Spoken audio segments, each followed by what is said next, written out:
Bismillahirrahmanirrahim. Today our topic is about excretion for second year class biology. First we discussed about the learning objective.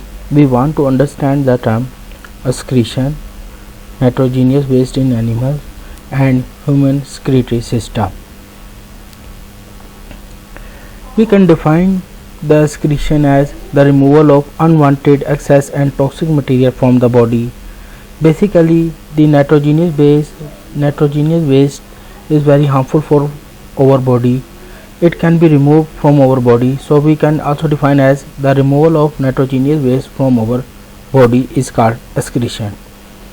The nitrogenous waste from our body can be depend on the availability of water.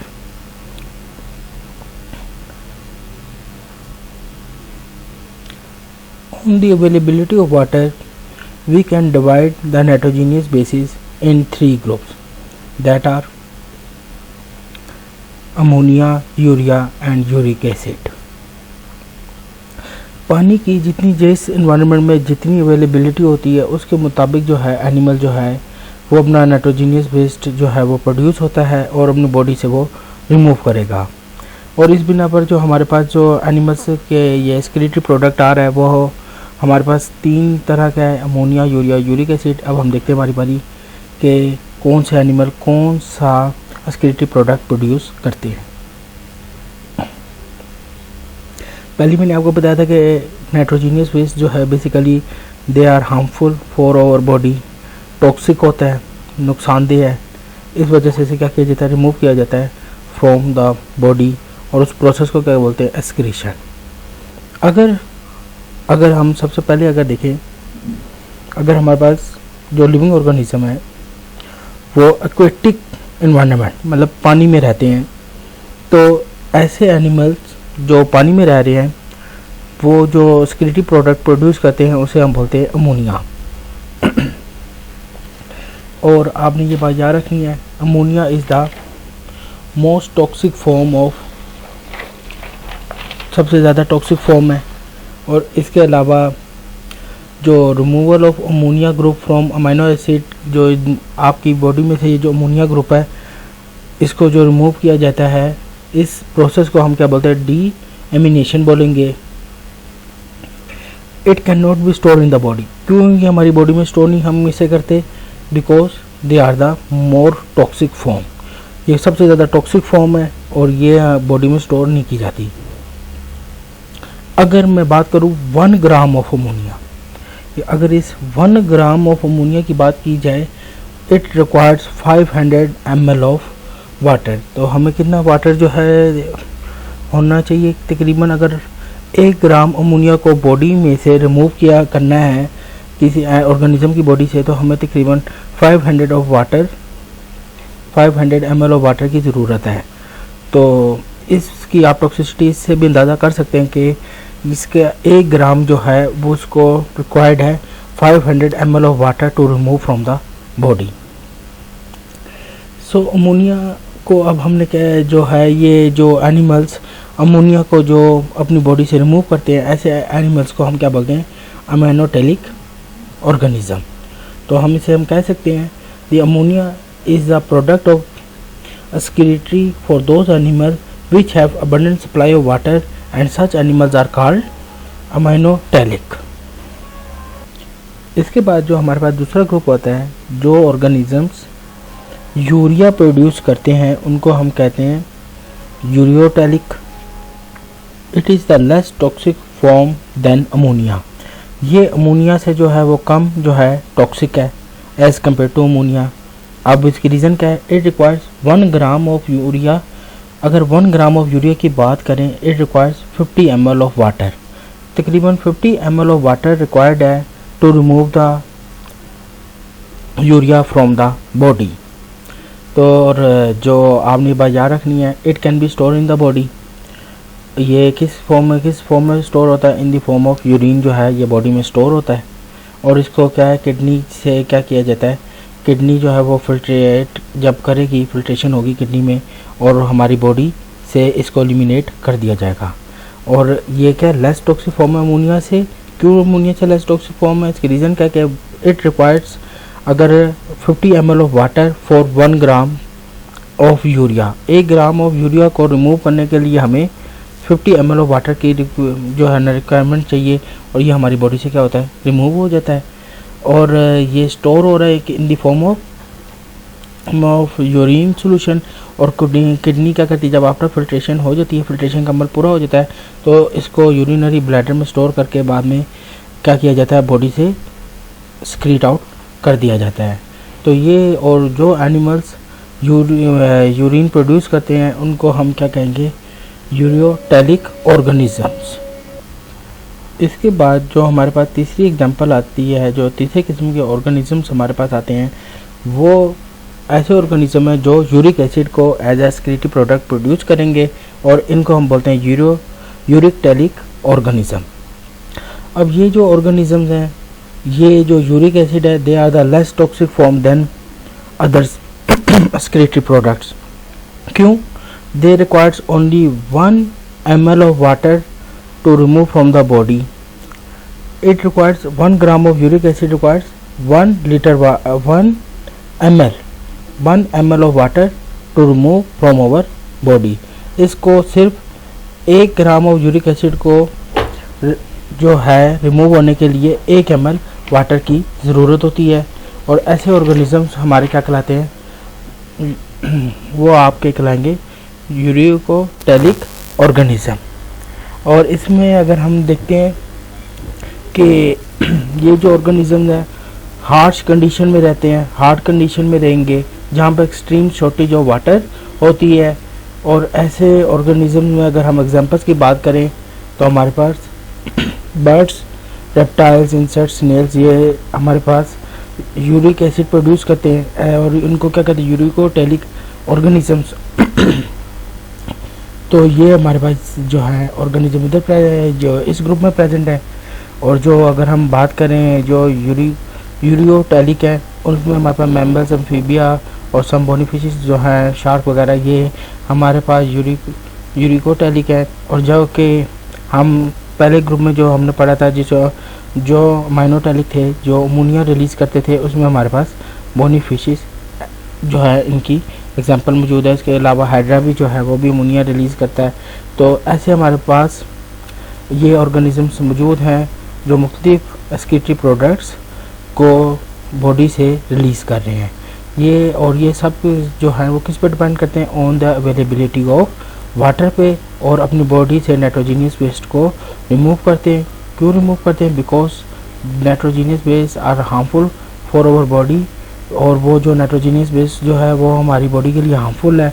इसलिए क्या होता है कि ये organism की body से excrete out किया जाता है। ये तो हो गया एक्सक्रीटरी प्रोडक्ट के बारे में जो डिफरेंट ऑर्गेनिजम्स में प्रोड्यूस हो रहे हैं। अब हम बात करते हैं ह्यूमन सेक्रेटरी सिस्टम के बारे में, कि ह्यूमन सेक्रेटरी सिस्टम जो है वो कि आप हमारी बॉडी में कौन सा है और उसके कौन कौन से पार्ट्स हैं। It consist of a pair of kidney, ureter, urinary bladder and urethra. आपको जो जो किडनी है, बेसिकली जो पेयर ऑफ किडनी, दोनों साइडों पर किडनी मौजूद होती है, राइट और लेफ्ट साइड पे, इसको ये हमारी क्या है? सेक्रेटरी सिस्टम का हिस्सा है। जो आपका जो यूरिनरी सिस्टम है वो बेसिकली सेक्रेटरी सिस्टम का हिस्सा है, जो हमारी बॉडी में से नाइट्रोजीनियस वेस्ट को रिमूव करेगी।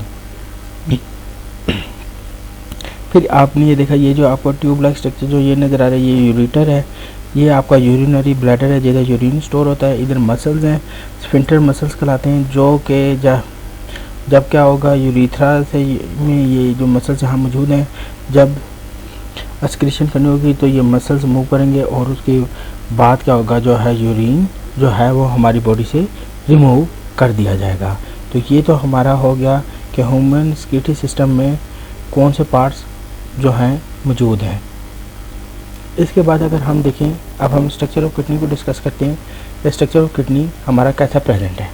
अगर हम ये हमारे पास जो किडनी राइट और लेफ्ट में मौजूद है, अगर हम इसके क्रॉस सेक्शन करें, क्रॉस सेक्शन में देखें तो हमें ये आपको जो सबसे पहले जो है सबसे आउटर रीजन नज़र आएगा, जो डार्क कलर का होता है, ये आपके पास कॉर्टेक्स होता है, इसके इनर जो रीजन नज़र आता है वो आपका मेड्यूला होता है। मेड्यूला में आपने ये याद रखना है, ये जो आपके पास पिरामिड, ये जो त्रिकोणीय किस्म की शेप बन रही है, ये आपके पास पिरामिड है। इस पिरामिड के ये आप देखें यहाँ पे जो आपके पास एक स्ट्रक्चर, एक माइनर होगा और एक मेजर। ये आपके पास देखें मेजर है और ये माइनर है, तो इनको हम क्या बोलते हैं, क्लासेस। तो आपके पास माइनर और मेजर क्लासेस बनते हैं, और जब ये आगे इंटर होगा तो ये आपके पास जो सारा हिस्सा है ये रेनल पेल्विक का हिस्सा कहलाएगा। और उसके बाद जब आप और इंटर अगर हम हो जाएं तो आपके पास दो किस्मों की जो है ना, अब आपको ये देखें वेसल्स नज़र आ रही हैं। जो एक वेसल्स को हमने रेनल आर्टरी का, जो आपके पास जो किडनी में इंटर हो रही हैं उनको हम कहेंगे रेनल आर्टरी, और जो किडनी से बाहर जा रही हैं उनको हम बोलेंगे रेनल वेन। और जो आप भी हमने बात करी थी कि जब आपके पास ये जो रेनल पेल्विस है, रेनल पेल्विस आगे जब मूव करेगा तो ये आपके पास वो जो ट्यूब लाइक स्ट्रक्चर होता है जिसको हमने क्या बोलता है यूरिटर, वो यूरिटर के साथ कनेक्ट होकर एंड पे यूरिनरी ब्लैडर तक चला जाएगा। यूरिनरी ब्लैडर से फिर यूरिथ्रा, और यूरिथ्रा में क्या है यूरिन स्टोर होगा और उसको बाद में हमारी बॉडी से एक्सक्रीट आउट कर दिया जाएगा। तो ये तो सारा स्ट्रक्चर किसके बारे में था, किडनी के बारे में। अब फिर हम देखते हैं कि सबसे पहले हमने क्या बात करी, जो आउटरमोस्ट रीजन था वो रेनल का है, आपका जो रेनल कॉर्टेक्स का रीजन आ जाता है। ये बात आपने याद रखनी है। फिर रेनल कॉर्टेक्स के बाद आप ये देखें कि रेनल कॉर्टेक्स के बाद ये पिरामिड शेप है, ये देखें ये पिरामिड जो कनेक्टिंग डक्ट्स की बनी हुई है। बाहर वाला हिस्सा रेनल कॉर्टेक्स, अंदर वाला हिस्सा जहाँ पे ये मौजूद है, पिरामिड्स मौजूद है, वो रेनल मेड्यूला का हिस्सा है। और रेनल मेड्यूला में जो पिरामिड्स है, पिरामिड्स बेसिकली किसकी बनी हुई है, वो they are made up of the collecting ducts. यहाँ पे कलेक्टिंग डक्ट्स मौजूद होंगी, और वो जो हैं आपकी क्या होगा, यहाँ पे आपके पास आप ये जब आगे ये फर्दर इंटर होंगे तो ये जो सारा आपको हिस्सा नज़र आ रहा है, ये आपका जो सारा हिस्सा है वो आपने याद रखना है। आपके पास रेनल पेल्विस है, और रेनल पेल्विस से क्या होगा, जैसे ही इंटर होंगी तो आपके पास जो ये देखें यहाँ पे ब्लड इंटर होने का ये शो कर रहा है, तो ब्लड इंटर हो रहा है, इसे हम रेनल आर्टरी बोलेंगे। और जो ब्लड जहाँ से ये जहाँ आपने याद रखना है ब्लड लीव करेगा वो आपका कौन सा होगा, रेनल वेन कहलाएगा। और उसके बाद क्या होगा, जो रेनल पेल्विस है वो यूरिटर के साथ क्या होगा, कनेक्टेड है, जहाँ से क्या करेगा आपका जो फिल्टर, यहाँ जब आपका जब समझें कि जब फिल्ट्रेट से सारी अब्जॉर्ब हो जाएगा और जो अनवांटेड मटेरियल है वो यहाँ पे क्या हो जाएगा, पास हो जाएगा। और उस पास होने की वजह से क्या होगा, आपकी बॉडी से ये यूरिटर जो है वो कनेक्टिंग डक्ट के साथ कनेक्ट होगा। फिर वो यूरिनरी ट्यूब के ज़रिए जो है यूरिटर के ज़रिए यूरिनरी ब्लैडर, और यूरिनरी ब्लैडर से यूरिथ्रा में जाएगा, और उसके बाद आपकी बॉडी से स्क्रीट आउट कर दिया जाएगा। आप देख रहे हैं कि जब ये अंदर वाले हिस्से में जहाँ पे आपके पास ये जो अंदर है उधर आपके पास कौन सा ये कॉर्टेक्स, ये आपके पास रेनल मेड्यूला का हिस्सा है और ये रेनल कॉर्टेक्स का हिस्सा है। तो रेनल मेड्यूला और रेनल कॉर्टेक्स को अगर फर्दर हम देखें तो अगर उसको माइक्रोस्कोप में देखें तो आपके पास इस तरह का एक स्ट्रक्चर नज़र आता है। तो ये जो स्ट्रक्चर नज़र आता है इसे हम कहते हैं नेफ्रॉन्स, और मिलियंस ऑफ नेफ्रॉन्स जो हैं वो आपके किडनी में प्रेजेंट होते हैं। तो ये जो बेसिकली जो नेफ्रॉन है वो यहाँ पे मौजूद है। और फिर ये अब हम बात करेंगे कि नेफ्रॉन का क्या फंक्शन और कैसे जो है ये हमारी बॉडी में वाटर को एब्जॉर्ब कर रहा है। अब ज़रा फिर हम देख लेते हैं कि ये हमारा किडनी का सारा स्ट्रक्चर था। किडनी के स्ट्रक्चर के अंदर तो फिर अब हम क्या देखना चाह रहे हैं, नेफ्रॉन को जो रेनल कॉर्टेक्स और रेनल मेडुला दोनों में मौजूद है। और ये हमें कैसा स्ट्रक्चर नज़र आता है, ये हमें इस तरह का स्ट्रक्चर नज़र आता है जो हमें कप शेप्ड नज़र आ रहा है, उसे हम बोन कैप्सूल कहेंगे। और जो इसमें ये जो अंदर ब्लड कैपिलरीज जो कंटेन हुई है इसको हम क्या बोलेंगे, ग्लोमेरुलस।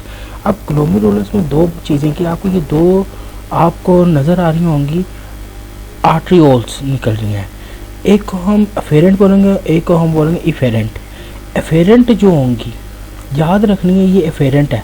मुझे कैसे पता चला, क्योंकि ब्लड जो इंटर हो रहा है इस वजह से ये क्या है जो इंटर है जहाँ से होगा ब्लड तो उसको हम एफेरेंट आर्टरियोल बोलेंगे, और जिससे लीव करेगा ब्लड तो आपने उसको याद रखना है, वो एफेरेंट वो होगा। फिर इसके फर्दर क्या होगा, ये आप देख रहे हैं कि यहाँ पे जैसे आगे मूव करें तो कन्वोल्यूटेड, ये क्या हो रहा है, बेंड हो रहे हैं, ये कन्वोल्यूटेड एक गुच्छा सा बन रहा है, तो ये फर्स्ट कन्वोल्यूटेड ट्यूब्यूल है। इसे क्या बोलते हैं, फर्स्ट कन्वोल्यूटेड ट्यूब्यूल, जिसे प्रॉक्सिमल कन्वोल्यूटेड ट्यूब्यूल भी बोलेंगे। ये फर्स्ट कन्वोल्यूटेड ट्यूब्यूल भी बोलेंगे और प्रॉक्सिमल कन्वोल्यूटेड ट्यूब्यूल भी बोलेंगे। ये फर्दर मूव डाउन होगी तो हमारे पास एक यू शेप्ड स्ट्रक्चर आ रहा है। ये जो आपके पास यू शेप्ड स्ट्रक्चर आ रहा है, इसको हम बोलते हैं लूप ऑफ हेनले। इसे क्या बोलेंगे, लूप ऑफ हेनले। और ये जो आप देख रहे हैं नीचे की तरफ जा रहा है, तो आपके पास ये वाला जो स्ट्रक्चर होगा उसे हम क्या बोलेंगे, डिसेंडिंग लूप। इसको क्या बोलेंगे हम, डिसेंडिंग लूप। और ये आपका ऊपर जा रहा है, इस वजह से इसे क्या बोल रहे हैं, असेंडिंग लूप। जैसे ये असेंडिंग लूप जब ये ऊपर चला जाएगा तो फिर दोबारा आपके पास कन्वोल्यूटेड एरिया आ रहा है। ये देखिए गुच्छा बन रहा है, जो इसे कन्वोल्यूटेड एरिया बोलते हैं। ये जो कन्वोल्यूटेड एरिया आपका पास आएगा, इसको आप क्या बोलेंगे, आपने ये बात याद रखनी है, इसको बोलेंगे सेकेंड कन्वोल्यूटेड ट्यूब्यूल या डिस्टल कन्वोल्यूटेड ट्यूब्यूल। ये इसको हम क्या बोलेंगे, सेकेंड कन्वोल्यूटेड ट्यूब्यूल या distal convoluted tubule. And they are क्या कनेक्टिंग, ये जो कनेक्टिंग डक्ट है उसके साथ क्या होगा, कनेक्ट होगा। और यहाँ से क्या करेगा, जब वो कनेक्टिंग डक्ट जो है, जितना फिल्ट्रेट में से जो अनवांटेड मटेरियल है वो सारा यहाँ आपका मूव कर जाएगा। और उसके बाद वो यूरेटर के ज़रिए ये आपका यूरिनरी ब्लैडर में जाएगा, यूरिथ्रा में जाएगा, और उसके बाद क्या होगा, बॉडी से स्क्रीट आउट हो जाएगा। और जो से आपके पास आपकी ह्यूमन बॉडी के अंदर जो अनवांटेड मटेरियल बनता है, जो नाइट्रोजीनियस वेस्ट रिमूव होती है, वो इन the form of urine body से रिमूव कर दी जाती है। तो ये तो आपका किसके बारे में था, नेफ्रॉन के स्ट्रक्चर के बारे में था। और इस नेफ्रॉन के स्ट्रक्चर में आपने ये बात याद रखनी कि किडनी है, और किडनी के अंदर जो स्ट्रक्चरल या फंक्शनल यूनिट है वो हमारे पास क्या है, नेफ्रॉन है। और फिर अब हम देखते हैं कि हमने नेफ्रॉन का स्ट्रक्चर देखा, अब हम फर्दर इसको स्टडी करते हैं कि अगर आपको डायग्राम आ जाए या वो आ जाए तो आपको ये पता होना चाहिए कि कैसे हमारे पास कौन सा किस चीज़ का पार्ट है। तो अगर हम इधर देखें, यहाँ से ब्लड ए है, ये देखें ब्लड अगर इधर से क्या कर रहा है, आपको जो है ब्लू कलर का ये जो नज़र आ रहा है, जारी बात है ये डीऑक्सीनेटेड ब्लड की शो कर रहा है, तो इसका मतलब ये वेन है, तो इसलिए हम इसे रेनल वेन बोल रहे हैं। ये इंटर हो रहा है, रेड कलर का ब्लड है, ऑक्सीनेटेड ब्लड इंटर होगा, तो जारी बात है इसे हम क्या कहेंगे, रेनल आर्टरी बोलेंगे। फिर इसके बाद अगर हम ये देखें,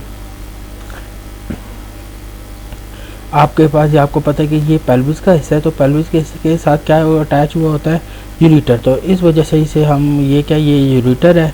इसके बाद अगर हम ये देखेंगे, हमें ये इनर साइड पे मौजूद है, तो ये इनर साइड पे हमारे पास क्या चीज़ मौजूद होती है, मेडुला मौजूद होता है।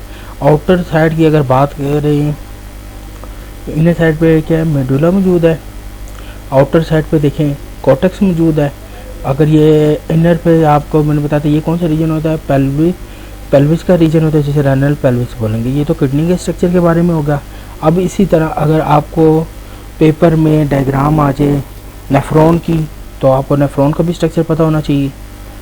अगर वो आपसे पूछ लेता है नेफ्रॉन में कि आपके पास ये कौन सा है, तो जाहिर बात है ये मेरे पास, अगर यहाँ से अब हमने ये देखे ग्लोमेरुलस के साथ ये अटैच है ना, तो अगर मुझे ये पता चल गया कि ये फर्स्ट कन्वोल्यूटेड का हो गया हिस्सा है, और उसके बाद यहाँ से ये असेंडिंग होती है तो ये डिसेंडिंग होगी, तो आपके पास आपने ये बात याद रखनी है कि कौन सा किसके साथ कनेक्शन है।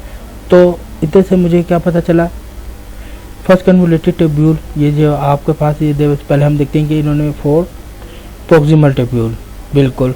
अब इन्होंने क्या किया, प्रॉक्सिमल ट्यूब्यूल, फिर इसके बाद यहाँ से इन्होंने ये 2 आपको कैपिलरी ब्लड कैपिलरीज जो आर्टियोल्स दिखाई हैं, तो इसको हम इन्होंने इनको नाम दे दिया पेरिट्यूबुलर कैपिलरीज होगी।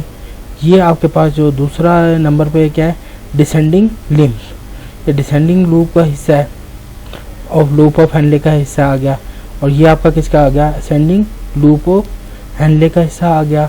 इसके बाद यहाँ पे जो ये वाला आपका हिस्सा हो क्या होगा, डिस्टल ट्यूब्यूल। तो आपने ये बात याद रखनी है, अगर आपके पास डायग्राम आ जाती है जहाँ पे आपके पास इसका की पॉइंट क्या है, की पॉइंट हमेशा आपने ये याद रखना है कि जो ग्लोमेरुलस जहाँ पे प्रेजेंट होगा उसके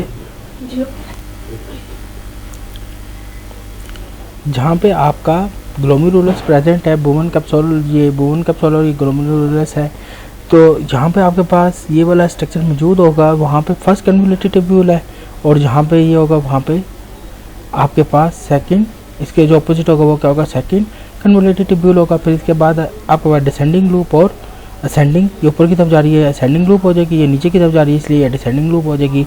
तो ये सारा स्ट्रक्चर था किसके बारे में, स्ट्रक्चर ऑफ नेफ्रॉन के बारे में था। अब फिर हम फर्दर इसको देख लेते हैं। फर्दर अगर हम इसको देखें तो आपको ये जो स्ट्रक्चर नज़र आ रहा है इसके अंदर आपके पास जो ब्लड कैपिलरीज कंटेन हुई है, ये आपका कौन सा हिस्सा होगा, ग्लोमेरुलस का।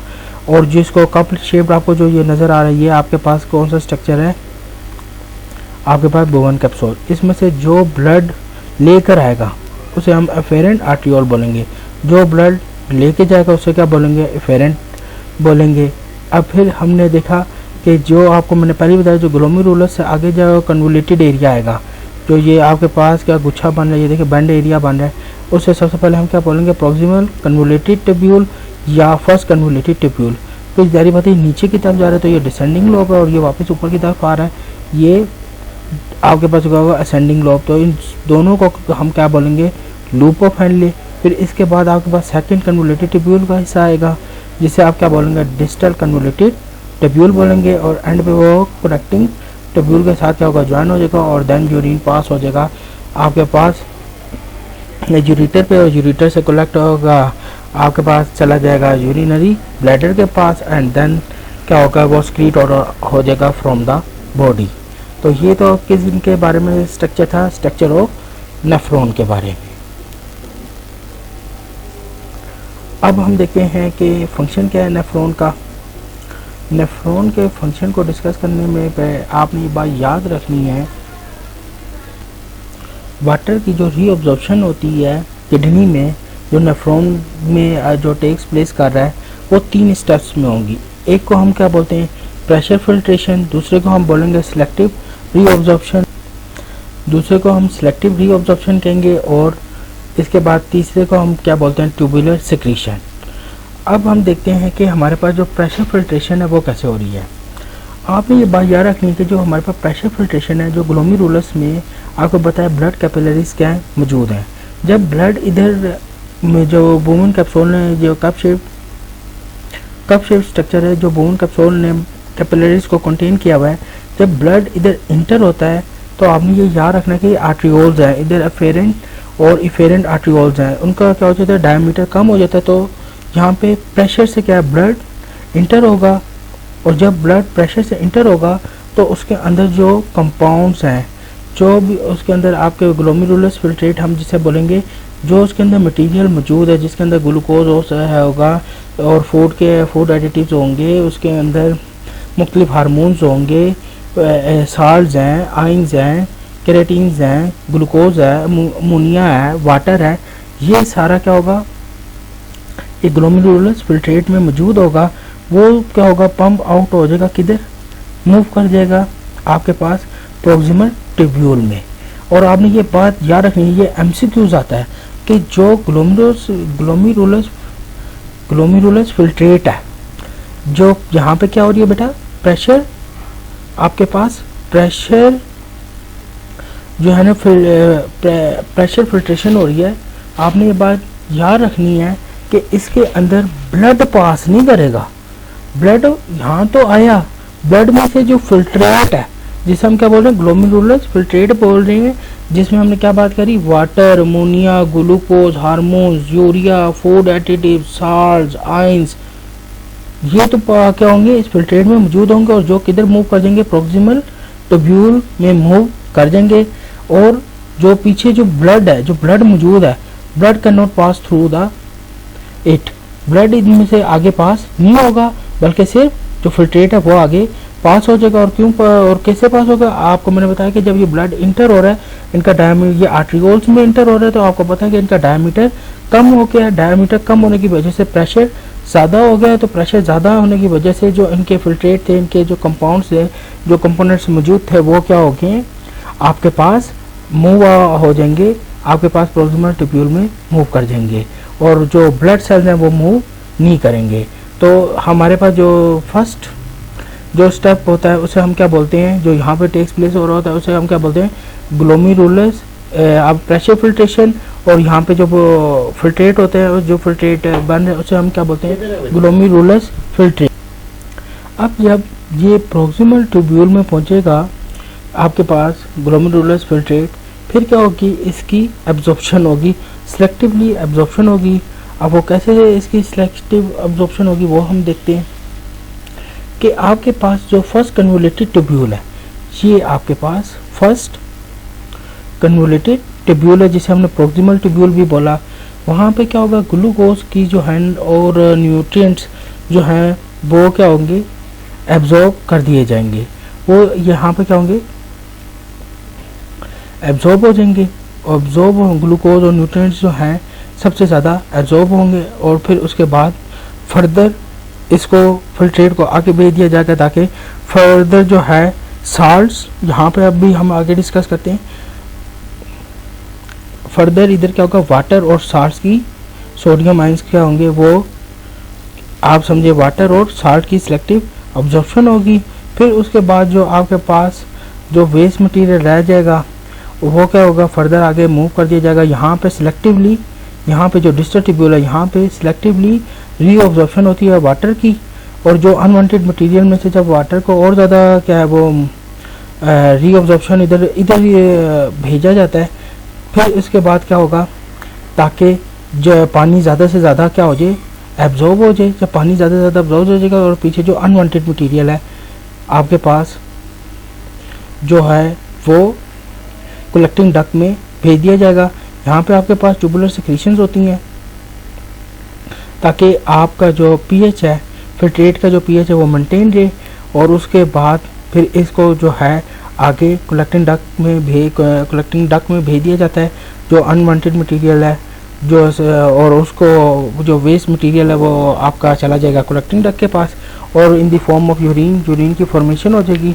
फिर वो जाएगा यूरेटर पे, और यूरेटर से वो चला जाएगा यूरिनरी ब्लैडर में, और यूरिनरी ब्लैडर से जो है वो यूरिन पास आउट हो जाएगा फ्रॉम द बॉडी। तो ये तो फंक्शन था नेफ्रॉन का। अब फर्दर हम इसको देखते हैं, हम इस डायग्राम से भी ज़रा समझने की कोशिश करते हैं कि अगर हमारे पास सबसे पहले तो ये वाली बात आ गई कि ये हमारे पास क्या है जी, कप शेप बोन कैप्सूल है, जिधर हमारे पास क्या है ग्लोमेरुलस मौजूद है। ग्लोमेरुलस में हमारे पास एक फेरेंट आर्टरियोल है कि फेरेंट आर्टरियोल है। फेरेंट का मैंने आपको बताया था कि ब्लड इंटर होगा, इधर प्रेशर फिल्ट्रेट बनेगा। प्रेशर फिल्ट्रेट से क्या होगा, आपके पास जो है फर्दर जो है वो ब्लड, आपके पास जो फर्दर ग्लोमेरुलस फिल्ट्रेट है वो पास ऑन हो जाएगा किधर, फर्स्ट कन्वोल्यूटेड ट्यूब्यूल में। जैसे ही फर्स्ट कन्वोल्यूटेड ट्यूब्यूल में पास होगा तो फर्दर उसकी एब्जॉर्प्शन होगी किस चीज़ की, ग्लूकोज की और न्यूट्रिएंट्स की। जब ग्लूकोज और न्यूट्रिएंट फर्स्ट कन्वोल्यूटेड ट्यूब्यूल में एब्जॉर्ब होकर आगे उसको लूप ऑफ हेनरी की तरफ भेजा जाएगा, तो वहाँ पे आपने याद रखने के किसकी, वाटर और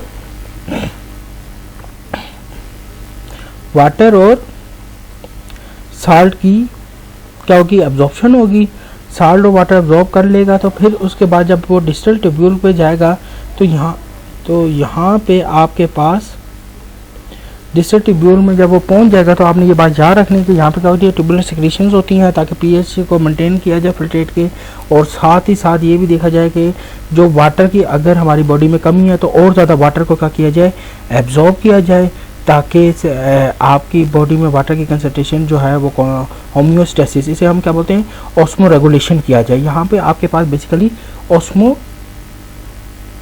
रेगुलेशन होती है कि हमारी बॉडी में अगर कमी है पानी की तो और ज़्यादा क्या किया जाएगा, पानी को एब्जॉर्ब किया जाएगा ताकि हमारे बॉडी में पानी को क्या किया जाए, मेंटेन किया जाए, और फिर इसको फर्दर जो अनवांटेड मटेरियल है उसे कलेक्टिंग डक्ट में भेज दिया जाएगा, और उसके बाद वो ब्लैडर में जाएगा और then they excrete out to the external environment.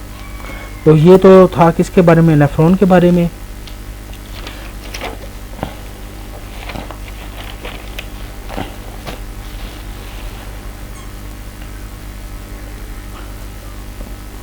अब आपने ये बात याद रखनी है, ज़रा आप देखते हैं कि कैसे जो है ना वाटर और साल्ट की कैसे ये वो एब्जॉर्प्शन हो रही होती है।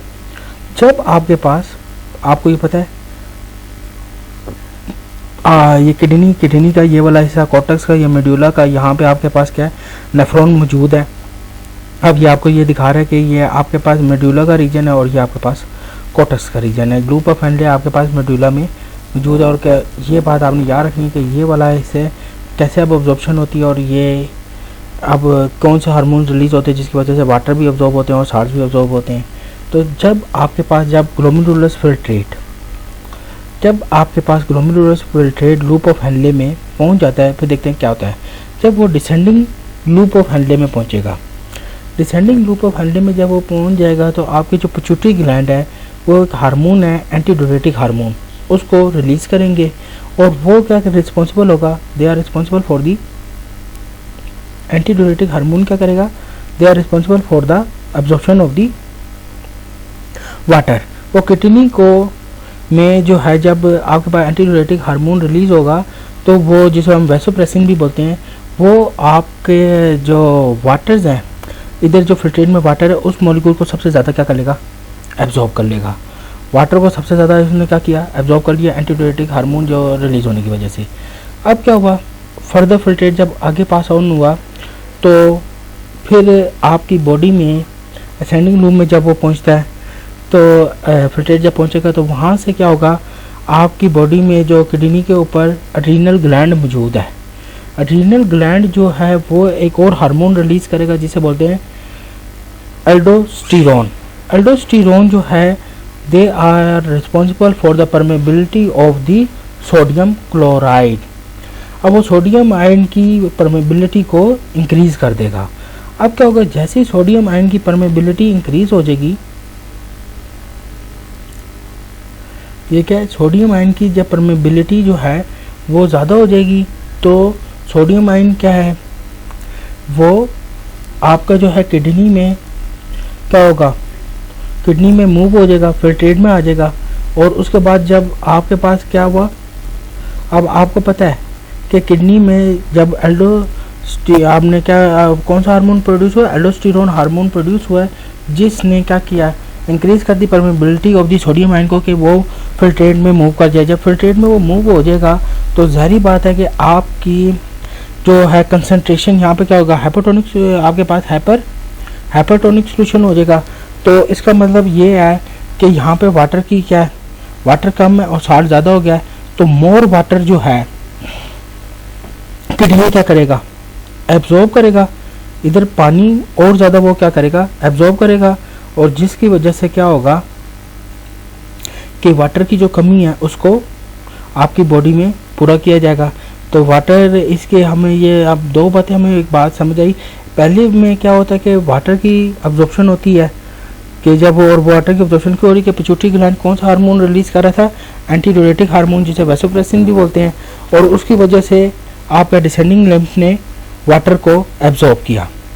अब दूसरी ओर भी हमने देखा, जब वो डिसेंडिंग लिम्फ से किधर चला गया, आपके पास असेंडिंग लिम्फ में, तो वहाँ पे एक और हार्मोन हमारे पास रिलीज हुआ है जो कहाँ से रिलीज हो रहा है, एड्रीनल ग्लैंड से रिलीज हो रहा है, जिससे क्या बोलेंगे हम, aldosterone hormone. Aldosterone hormone are responsible for the permeability of the sodium ion. Sodium ion की परमेबिलिटी जब फिल्ट्रेट में ज़्यादा हो जाएगी, then they become the filtrate क्या हो जाएगा, हाइपरटोनिक। हाइपरटोनिक होने की वजह से क्या हो गया, they are also absorb the water more. तो किडनी जो है और ज़्यादा पानी को क्या करेगी, एब्जॉर्ब करेगी। तो इस तरह क्या होता है हमारी बॉडी में, इस मैकेनिज्म को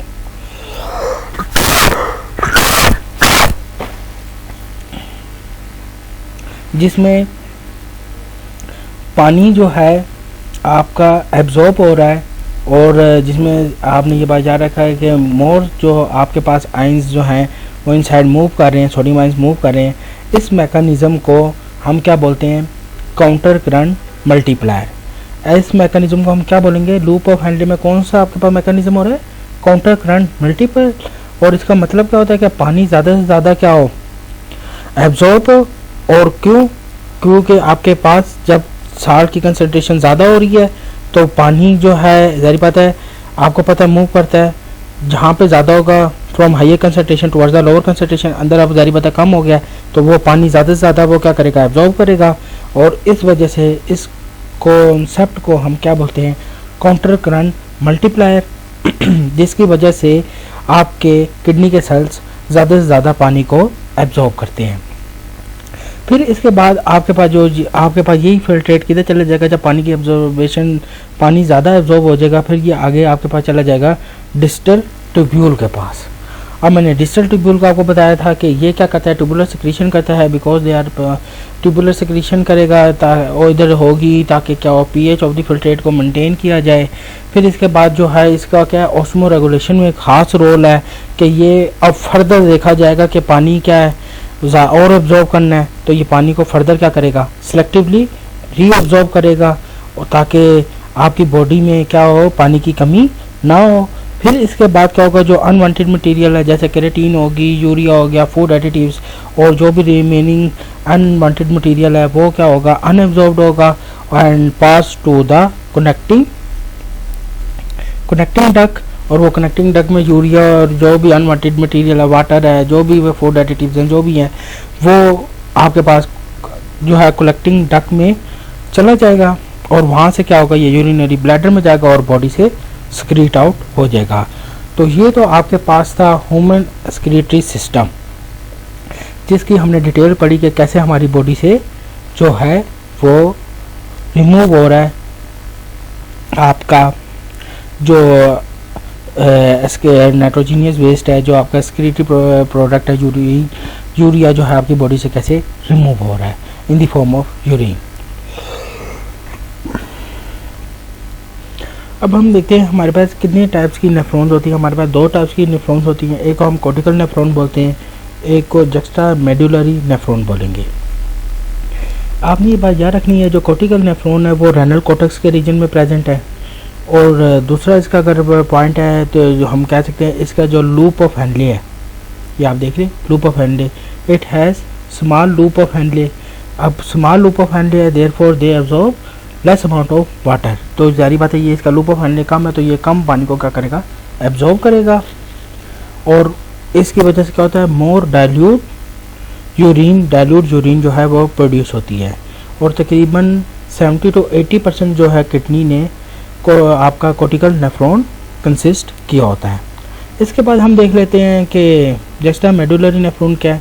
जस्टा मेडुलरी नेफ्रॉन जो है वो प्रेजेंट होता है at the border line of the renal cortex and renal medulla. ये देखें, ये बॉर्डर लाइन पे, ये किधर मौजूद है, border line of cortex and medulla की बॉर्डर लाइन पे मौजूद होता है। देयर लूप ऑफ हैंडले क्या है, लॉन्ग है, they have long loop of Henle. तो ये क्या करेगा, मोर वाटर को एब्जॉर्ब करेगा। और तकरीबन 20 to 30% जो है जस्टा मेडुलरी नेफ्रॉन जो है हमारी किडनी ने कंसिस्ट किया होता है। तो ये तो हमारे टाइप्स ऑफ नेफ्रॉन थे जो हमारी बॉडी के अंदर प्रेजेंट होते हैं, जो हमारी वाटर को एब्जॉर्ब करने में इस्तेमाल हो रहे हैं। तो इस तरह हमने ये देखा कि हमारी बॉडी में एक्सक्रीशन कैसे हो रही है और डिफरेंट ऑर्गेनिजम्स में कौन कौन से एक्सक्रीटरी प्रोडक्ट्स बन रहे हैं। और हमने साथ साथ ये भी डिस्कस किया कि फंक्शन ऑफ नेफ्रॉन क्या है, कि कैसे जो है वेस्ट मटेरियल को हमारी बॉडी में से रिमूव किया जाता है। तो ये सारा तो था एक्सक्रीशन इन ह्यूमन के। नेक्स्ट टाइम अब हम इसकी डिजीज़ के बारे में पढ़ेंगे। Thank you.